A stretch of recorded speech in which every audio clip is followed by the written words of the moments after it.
pleasure to welcome Lindsay, Angelo to the stage. She's been a long-time partner of mine on this event, a member of my advisory board, just super helpful to me, and very thankful to her. And she's going to be talking about Maslow 2.0. So please join me in welcoming Lindsay, Angelo. Thank you, Kristen. And first and foremost, I want to say a huge thank you to Kristen and the full Future Stores team for bringing us all here today and over the next couple of days. Let's give a round of applause for Kristen and team. All right, so recognizing it's 4:40, I thought we could get started by doing a quick exercise. So I want everyone to take out your pen and a pencil, which there should be at the center of your tables. And I want you to finish the statement that you see on the screen.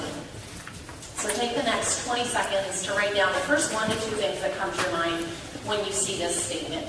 So in 2022, status is.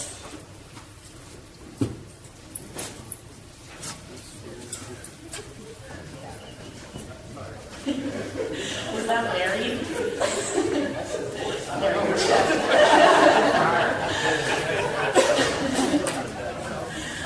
Relationship goals. All right, is everyone pretty much there? Awesome. All right, so as Kristen mentioned, I had the privilege of speaking here last year as well. And I talked on a topic I'm super passionate about, the topic of betterment. So betterment in the sense of consumers really looking more than ever before to be their best selves, to better themselves, to get ahead, and to reach further aspirations. So a lot's happened over the past year, and we continue to see this theme and this trend of betterment emerge in abundance. So I wanted to talk about that, how it's impacting the retail landscape, and also how it's shifting how we view status, which I think is a really interesting angle. So as a strategist, I've always been fascinated with human motivation and how it really impacts purchase intent. And that same fascination a few months ago led me to do some more digging on Maslow. Some more digging to figure out. So the model was created in the 1940s, a long time ago. So some more digging to figure out what's the work that's been done since, if any, to modernize this. So what I discovered in that journey were a number of very creative models, such as the tweens version of Maslow's hierarchy of needs, the vegans version of Maslow's hierarchy of needs.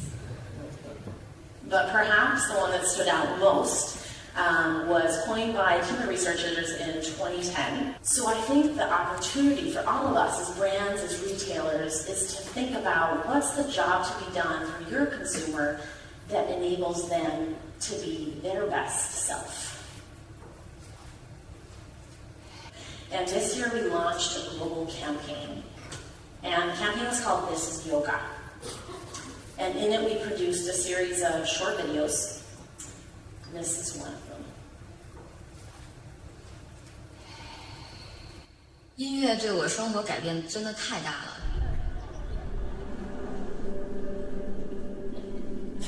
但是我觉得我可能这个东西在等着我。我从小我一点都不喜欢音乐，因为就是小时候被家长逼的弹钢琴。可能是弹钢琴，然后我并没有发现自己，好像就是 born to 这个 rock。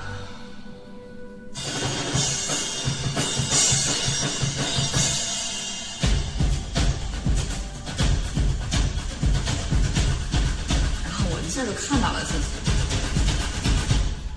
然后我就是真的是放开了，特别自由。